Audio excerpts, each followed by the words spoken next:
Француската револуција од 1789 година и руската, односно февруарската револуција од 1917 година има две заеднички нешта. Првото нешто е што двете се почнати преку маршеви и протести на жени, второто пак е дека после овие револуции е прогласена република и долгогодишните монархии се фрлени во боништето на историјата.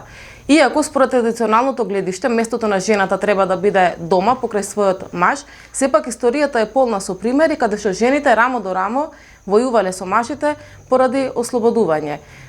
Денес на овие теми, односно за улогата на жените во герилските борби, ке зборуваме со другарот Руфат Јашари. Здраво, Руфат, добро дојде повторно во Гласни идеи. Здраво, Джелјан, ви благодарам на поканата. Не знам веќе по кој пат гостувам на Гласни идеи. Воглавно досега говорев на претежно милитаристички теми, така што во однос на тоа би рекол студиово веќе го чувствувам како своја база, не како свој дом. Имено Фидел Кастро во една прилика ќе каже La revolución es una mujer, што во превод би значило дека револуцијата е жена. Еве како символична најава во однос на тоа што ќе говориме при денешнава емисија, при емисијава која што ја подготвуваме, алудирајќи на партиципацијата на жените герилци, особено во Латинска Америка во периодот од 50-тите до 80-тите години. Да, па тоа и сакав прво те прашам за учеството на жените во герилските борби во Латинска Америка.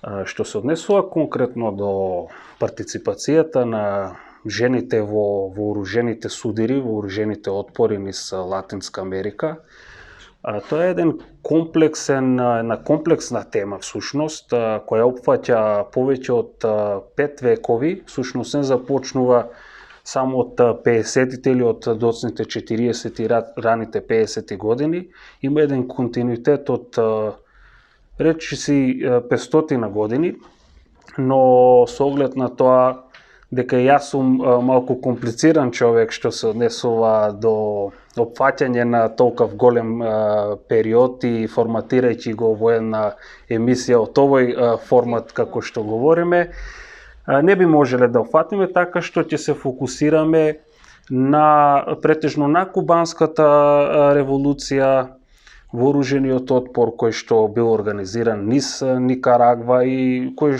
се уште е активен, некои жаришта и герилски групи се всушност активни низ Латинска Америка, но нема секако да се лимитираме само на Латинска Америка, секако знаеме дека има доволно примери, женски фигури кои што биле активни и во арапскиот свет, како и во Азија. Впрочем, како што спомнав, една паралела помеѓу Латинска Америка и Азија. На Филипините познато е дека действува и Филипинската народна армија и така натаму. Така што кога би издвоил неколку фигури од конкретно кубанската револуција како најистакнати, пред се, ова е моја лична интерпретација на нештата, доколку гледачите, оние кои што ја следат платформава, го следат подкастот Гласни идеи, ги интересира повеќе, може да најдат околу партиципацијата на жените герилци во Кубанската револуција, односно придобивките од Кубанската револуција, не само за кубанскиот народ, туку конкретно и за жените, но и негативните страни од постреволуционерниот период, затоа што за волја на вистината револуционерната власт во Куба не можела инстантно да ги испорача оние очекувани, како да кажем, начала, промени. Впрочем, и за тие промени, ово што спомна промени, да се навратам конкретно на партиципацијата на жените во Кубанската револуција, јас би ги класифицирал на жени кои се приклучиле кон отпорот од таа причина што сакале да издействуваат промени, некои биле од нив идеолошки подковани, како например Вилма Еспин, Алида Марш, со високо образование, кои што си имале своји вокации, но и одредени социјалистички познавања, како што спомнав, Алида Марш, Вилма Еспин, Селија Санчес, и мене особено ми е интересна Тамара Бунке, која е по-карактеристична и по-истакната во постреволуционерниот период на Куба, која нели рамо до рамо со Че Гевара ги се инволвира во тие негови револуционерни потфати. И всушност зашто ја спомнав, зашто ја нотирав неа, заради нејзините милитаристички интереси, односно тие карактеристики вангард, фокалистички теории, имено Че Гевара ја запознава при посета на Лајпциг во тогашен ДДР, како претпоставувам негов преведувач додека престојува во ДДР.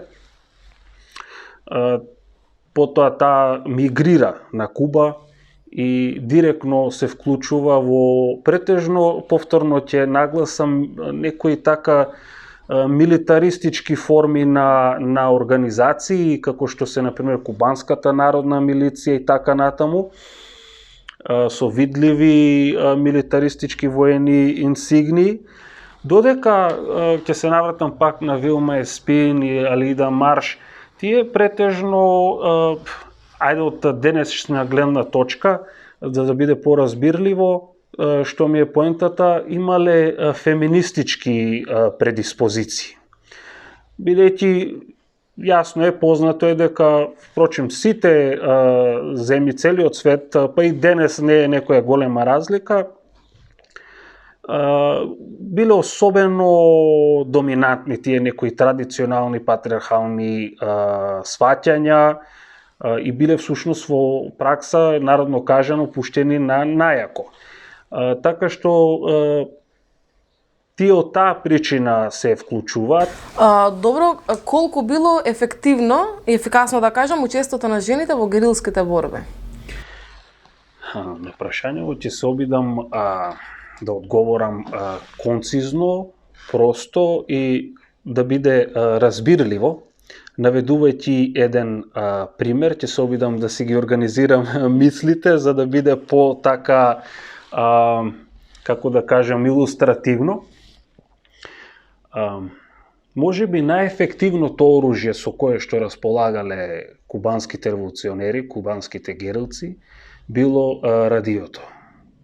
Конкретно Радио Ребелде, затоа што преку тоа радио, користејќи го радиото, манипулирале со свеста, со психологијата на владините сили на Батиста, затоа што, како што спомнав, користејќи го радиото и пласирајќи ја пропагандата преку Радио Ребелде, тие биле во директен контакт со народот, со локалното население, иако се наоѓале, што се вели, во remote areas, во рурални средини, во планински предели, тие биле во допир со народот на еден начин.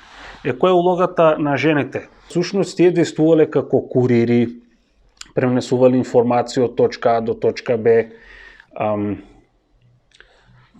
пружеле санитетска помош, што било исклучително важно, есенцијално, важно. Биле обучени и да ракуваат со огнено оружје во одредени ситуации и во одредени, да кажем, вооружени окршаи со владините сили. Знаеле да нанесат и штета, што се вели, на опозитната страна. И ден денес тоа се случува и вооружаван или си има специјална женска единица која што се бори на фронтот. Така. Ефикасноста на жените, ако можеме воопшто да ставиме на такво некое родово мерило, ефикасноста на жените или на радиото во кубанската војна како оружје и во однос на претходново што го продискутиравме, би спомнал дека би констатирал, односно моја лична констатација е дека всушност радиото Ребелде, со кое што оперирале претежно жени, како што акцентирав, било многу поефикасно оружје, со било кој Томсон автомат или узи машинка со која што ја дужеле герилците. Значи, откако дискутиравме за примерите каде што жените се вклучени во герилските борби, што сметаш ти дали местото на жената е во герилската борба? Дали тоа е еден вид на целосна еманципираност, да кажеме, или автентична еманципираност на жените? Видете, сметам лично дека местото на жената е во револтот. Колку и да звучи ова театрално и драматично, сметам дека местото на жената е во револтот. Впрочем, би се навратил малку на првото прашање, изоставив некои мисли кои што беа поадекватни за тоа прашање, но добро е што се сетив, што ми дојдоа тие мисли. Именно западната пропаганда се обидувала на некој начин да ги девалоризира жените, герелци, жените социјалисти, левичарки, како и да ги условиме, од тој даден период, нарекувајќи ги кирилските одреди како сексуални дувла, како извори на промискуитет, затоа што познато е што, например, од тие како да кажем, револуционерни не окрузи, туку движења, што биле активни низ Сиера Маестра и така натаму, се родиле, ајде просто да кажеме, многу љубови, многу бракови. Па едни од најпознати, например, Вилма Еспин и Раул Кастро, братот на Фидел Кастро. Потоа Лида Марш, оперирајќи со радиото Ребелде, нели, потоа стапи во браки со Че Гевара. И што мене ми е небулозно, например, кога би ги обсервирале нештата од било каков аспект, од најобична гледна точка, мислам, пред да се револуционери, тие луѓе се човечки битеја, со своји собствени човечки предиспозиции, со биолошки потреби, така што тој обид за деморализирање од страна на прозападната американската пропаганда во тој период, особено во тој период. Па и сега, мислам, кај нас ставот за, да кажеме, партизанките е тема на подвид. Нели сте слушнале сите млада партизанка на што асоцира? И ова, да не должам, би го заокружил, ќе се обидам да го заокружам со една мисла која се надевам дека ќе има смисла. Во компарација со тие обиди за напад, би го навел следново. Мислам, што може да биде по деморализирачки во однос на жената од тоа што се обидува денес овој системот во кој живееме, да го наметне како модел на брак, модел на врска или било што, кој, впрочем, е крајно токсичен. Во однос на еманципацијата на жените, сметам дека жените автентична еманципација би доживеале само преку промена на општествениот, политичкиот систем, социјалниот поредок кој ги деградира и нехумано ги експлоатира. Може би ќе звучи контрадикторно, јас како маж, што се вели, иако во нашите кругови ние не правиме дистинкција или родови поделби, но сепак да не би звучало, се извинувам, контрадикторно или скандалозно за нашите слушатели и гледачи. Баш ќе ми беше мило наместо мене да имаше женска соговорничка, но ова го акцентирам од проста причина што сметам дека е погрешна формулацијата која се користи од типот би морало. Сметам дека мора младите жени, без разлика дали се работнички, студентки или било која вокација, било кој тип на образование, но особено оние со повисоко образование или кои имаат одредена позиција, дали е работна, дали од било каков карактер, да не ја гледаат истата како привилегија. Односно, да прецизирам, да кларифицирам, да не го гледаат своето образование или одредена позиција која уживаат во општеството како привилегија или како еманципација. Затоа што во најголем случај истата е привидна и доведува до уште една поделба помеѓу самите жени.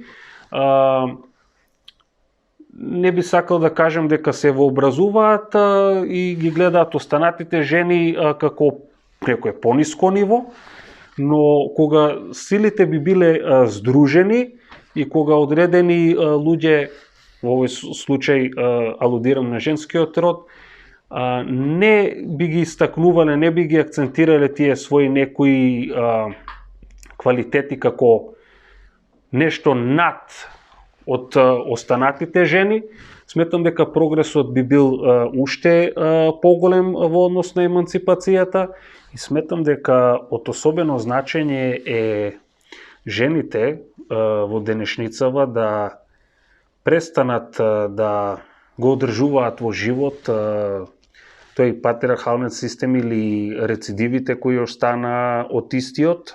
И дозволете повторно на крај да акцентирам во однос на ова прашање, како што всушност се гласеше, се извинувам, прашањето.